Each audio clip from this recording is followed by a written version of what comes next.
Olá pessoal, nós iremos diferenciar aqui o conceito de processo e o conceito de procedimento.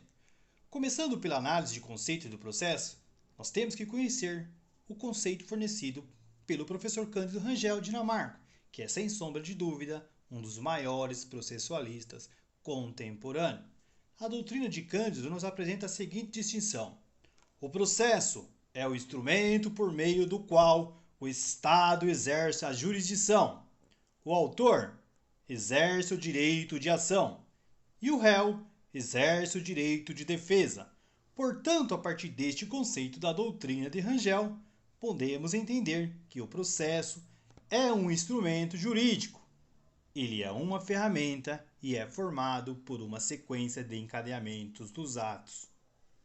O processo começa com um determinado ato processual e termina com um determinado ato processual. E entre os pontos iniciais e ao fim, uma série de atos processuais vão sendo praticados. Portanto, se nós conseguíssemos tirar um raio-x do processo, nós iríamos ver que dentro dele estão vários atos processuais encadeados numa sequência lógica. Em outro lado, você precisa saber que o conceito de procedimento é diferente, mas em alguns países eles não são diferentes. Mas no Brasil, o processo e o procedimento, eles são, e temos que diferenciá-los, porque procedimento é a forma que, através dos atos processuais, estão encadeados no tempo e no espaço. Portanto, o procedimento é a sequência, ele é a ordem que os atos processuais estão encadeados e sendo organizados. Portanto, o procedimento é estabelecido pela lei. É a lei que diz qual é a sequência de atos processuais as quais precisam ser seguidas.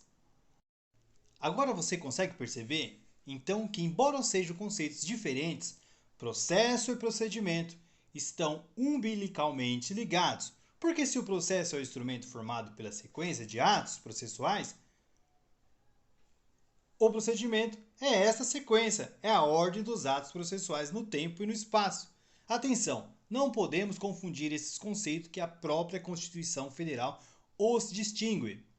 O artigo 22, no inciso 1 da nossa Constituição Federal, nele tem as matérias de competências legislativa privativa da União. Dentre essas matérias se encontra lá o direito processual, ou seja, o processo. Legislar sobre o processo é matéria de competência privativa da União. Por outro lado, se você for no artigo 24, no inciso 11 da Constituição Federal, você vai ter aquelas matérias de competências legislativas concorrente. E nesse artigo 24 do inciso 11, você vai encontrar procedimento. Portanto, legislar sobre procedimento é uma competência legislativa concorrente dos entes federados. A própria distinção entre processo e procedimento começa sendo feita pela própria Constituição Federal, quando essa prevê as respectivas competências legislativas. Então, jamais se confunda. O processo é o instrumento por meio do qual o Estado exerce a atividade jurisdicional. O autor exerce o seu direito de ação e o réu exerce o direito seu de defesa. Procedimento, por um lado, é a sequência através da qual os atos processuais são encadeados no tempo e no espaço. Pessoal, mais uma dica no artigo da lei para vocês.